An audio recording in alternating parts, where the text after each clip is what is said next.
Coach, would you like to begin with an opening statement? I sure would, Sam. I'm really proud of our team, how hard we played. We really came out and got off to a great start, sputtered a little bit in the second quarter, and then came out and really had a great third and fourth quarter. Alanna got us going, and Britt's defense. Alanna's defense was, I thought, phenomenal. She was on 32 basically the whole night, their leading scorer. I thought she did a great job on defense. Britt's defense, contributions off the bench, Dejanay coming in. I thought Maya Dotson had a big game for us. Just knowing what we're doing and working really hard out there, and it was really exciting. And I'm really proud of our team, especially knowing where we came from, and we're going back to Lexington. I think for our third time in a row. We love Lexington, so we're really excited to be going there. Thank you. So we'll now take questions for the student athletes. As a reminder, please state your name and affiliation at the beginning of each question. All right, Mike Robertson, freelance, KGL, KCBS. Alanna, 13 points in that first quarter. What got you going, and what was your mindset before the game? I think just having my teammates around me, knowing that we all had the same mindset of coming out and just being aggressive. I think our coaches prepared us really well for this team, and along with Brittany and the rest of the starters, we just came out and we said to each other that this is it, this is our last game at Maples, and we need to show it. And I think we all did a really good job of doing that. In the back, Michelle Smith, ESPNW. Brittany, I can't imagine you've ever played in a game where the team that you were playing against took 47 threes. Can you just talk about what the experience was like tonight playing in, against this specific type of team? Yeah, it was definitely different, and our coaches told us before the game that, they shoot the most threes, make the most threes, so we knew that we needed to be out on them. But I think the biggest thing was that we knew that they were going to make threes, and that was okay, as long as they were taking hard threes, not wide open ones by their best shooters. So we were really well prepared and ready for it, I think.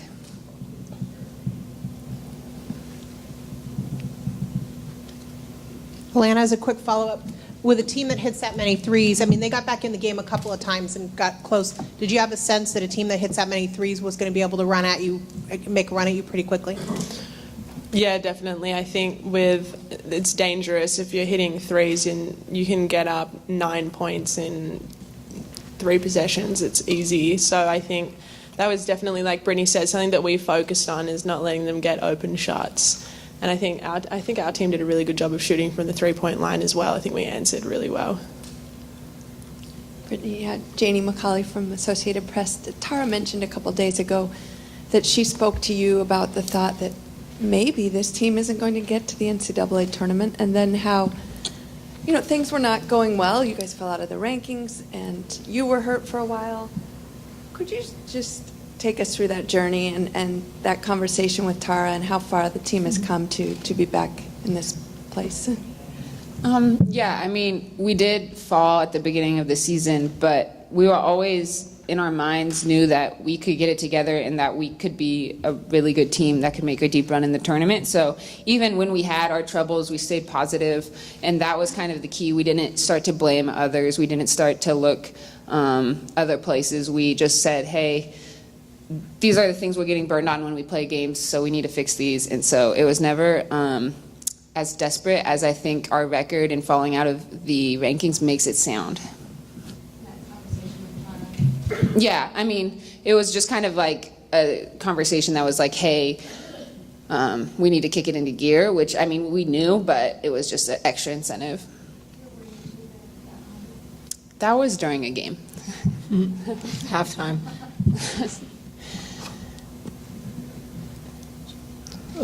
Harold Gutman, San Jose Mercury News. Alanna, when you talked about how they make a lot of threes, they also don't have a player that's 6 feet tall. Going in, did you know that this could be an opportunity for you to really take advantage inside? Yeah, obviously we did have a size advantage. So I think that's something that our team did a really good job of taking advantage of tonight. Shout out to Britt and the guards for passing it inside. Good job. But we also knew that they were very aggressive, very scrappy, handsy team, and that we couldn't underestimate them, even though that they don't have the height. So just a quick follow-up with that. You guys had 33 points in the first quarter. I think you maybe had 13 of those. Was that among the best quarters you guys have played this season, and kind of what went into that, do you think? Yeah, it'd probably be up there with one of the best ones. I would say so. But I think just it's that time of year, you know, where you have to treat every game.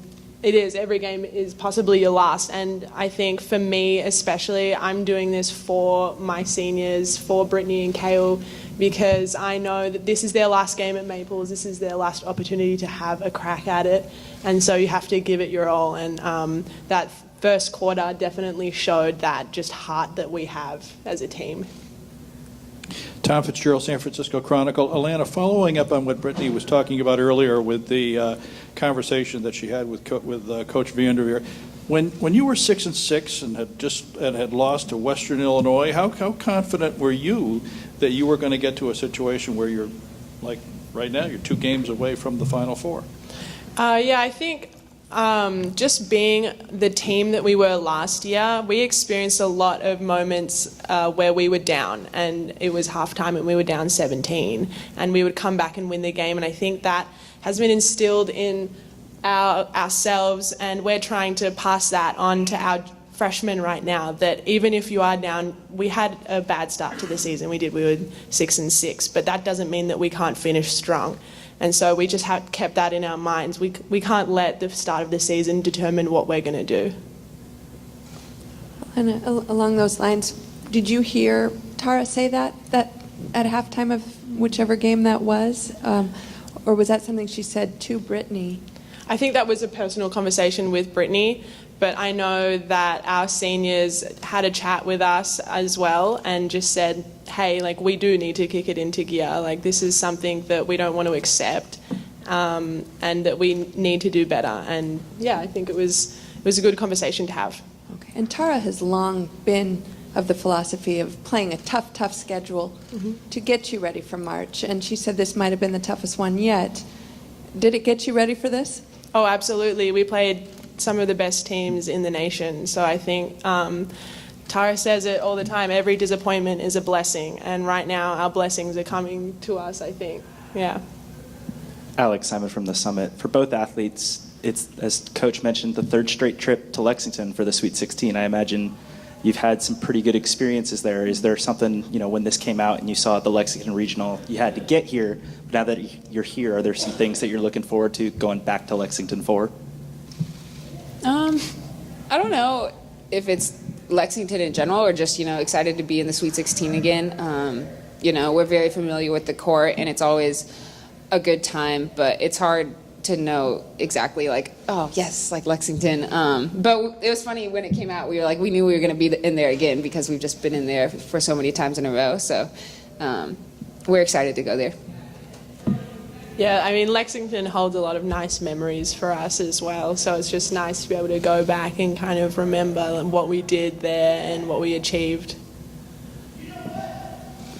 Okay, Brittany, as you stepped off the court, did you have any lasting memories of that court and special moment you can remember on that court? Yeah, plenty. So it was definitely weird to come off the court, and then when Kaylee came off the court, we really sat next to each other and we're like, wow, this is it. But not one that stands out, just a lot altogether, you know, like the little things, like running through the tunnel the last time or something like that. So. Any more questions for the student athletes? Thank you. We'll now take questions for Coach. Good job, you guys.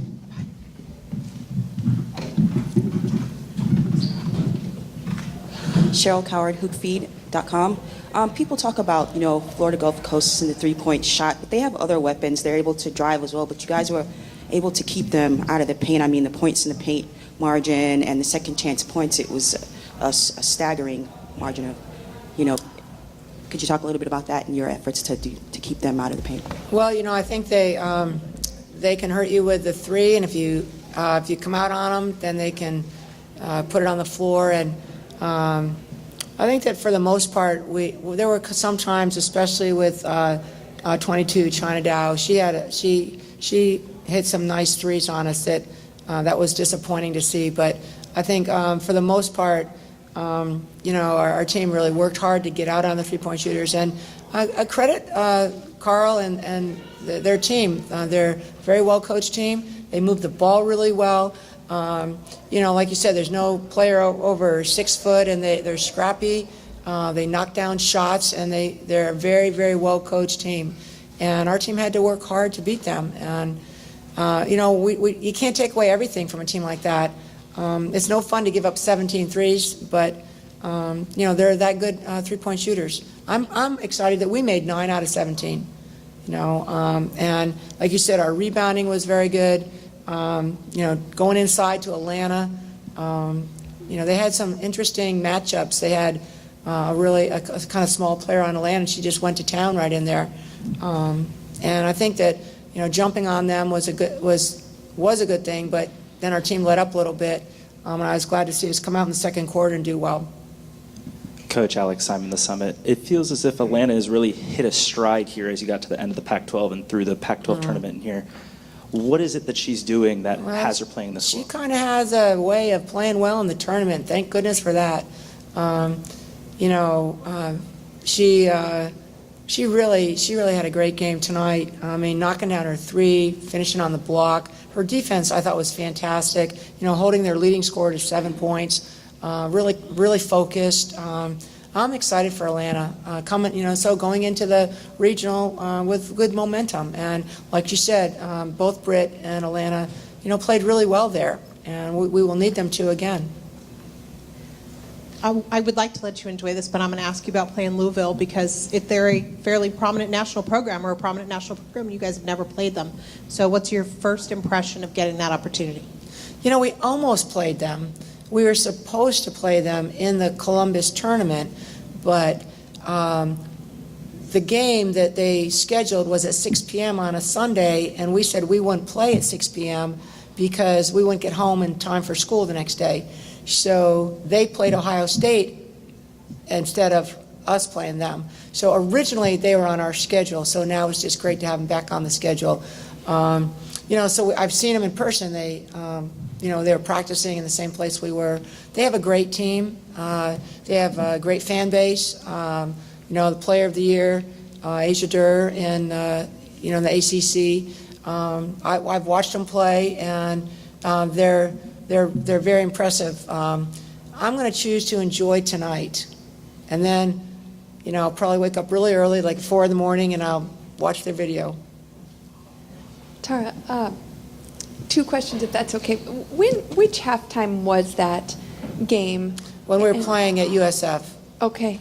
And did you figure that Brittany would pass along the message well? Yes, I think she did. Okay. We had a great second half. We made 11 threes in that game. I just think sometimes with our team, sometimes you just got to, shake it up a little bit, or just give them a little, like, hey, you guys, just because you got Stanford, it doesn't mean anything's automatic. You've got to earn it every day.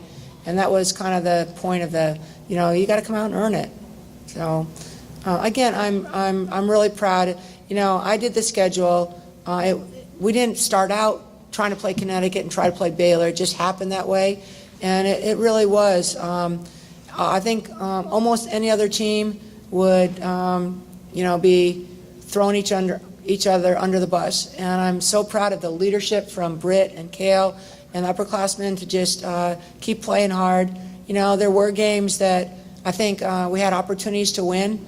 We went into overtime with Ohio State the second time. It was a very close game with Western Illinois. We didn't have a chance against Baylor. They really took it to us, and Connecticut really took it to us. But I think there were some other opportunities that we had. Tennessee, we had an opportunity against them. And look where we are now, and Tennessee's not in the Sweet 16. Ohio State's not in the Sweet 16. And I think that is a real cohesiveness with this group, and just, improvement. People really working hard every day. So I'm really proud of everyone. And Tara, Val Whiting got in touch. She got her 1990 championship ring back after 20 years it had been lost.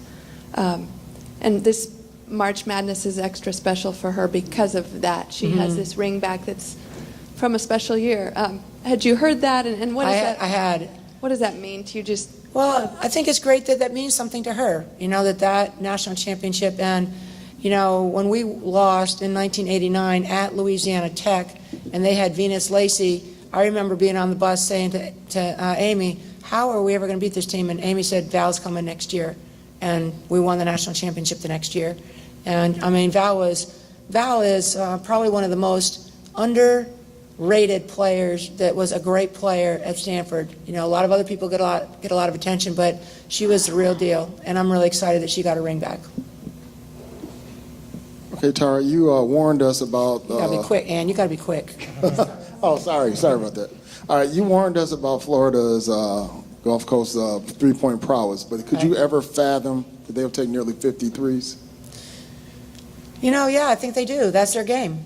They came out with their T-shirt, "Raining Threes." That's their game, and if you come out on them, they'll put it on the floor. So I will say that like when you look at it, 32 I think is better than a 1 for 7 3-point shooter. 42 we gambled off of, and she didn't hit a three. We were gambling off of 5, and she hit 3 in a row. So I'm like, that plan's out the window. So we had to guard her. But 22 we were trying to guard as hard as we could, and she still got threes. So that's their game. Tara, for the third year in a row, there are at least 4 Pac-12 teams in the Sweet 16. Isn't that awesome? So, yeah, I just wanted your thoughts about that and just what the conference is like now compared to maybe a while ago. I think that our conference has always been really strong, and we have had great teams, and we've had great players that have not been recognized. And I just want to give a shout out to Larry Scott and the Pac-12 Network and all the Pac-12 people that have gotten our game on television so the rest of the country can see the great players that we have. And and also I think that then what happens is then you get better seeds. And if you went back historically, we have had, even in the Pac-10, we've had some really great teams and great players that, maybe everyone thought it was just Stanford and nobody else. And I don't think that's ever been the case. But now there's opportunities and people are taking advantage of it. Oregon has a great team. Oregon State getting into the Sweet 16, UCLA. And also, with 6 teams going and 7 last year. So the conference gets you ready for this. So it's, I think, women's basketball is representing in a really positive way, and it's exciting. Do you take any credit for that personally? I think that we've had great teams and we've had great players, but people maybe haven't known about them. I think it's the Pac-12 network that deserves the credit. Obviously a lot of times I think we're everyone's top rival. But now we've got a great rivalry with Oregon State, and the teams more than the top teams. Look, the bottom teams are really good. So there's no easy games, and that's. I liked some easy games. You do? I liked them in the past. We don't have them anymore. John Reed, card reader. Hey, we've talked a lot about Kiana Williams, and deservedly so, but what about Dejanay Carrington? I thought Dee had a great game. And raw talent, but just really good. She had 3 steals. She missed that first layup, then she got it in the second half. She hit a couple big threes for us, rebounds, love her physicality, someone that has been great to work with in that I think she's really improved. And she, it's different than high school, and she was hurt in high school a lot, but, she's healthy and she's playing really, really well. I'm not allowed to have a favorite player, but if I did, she'd be right up there. She just really, I love her energy and how hard she plays, and she makes things happen.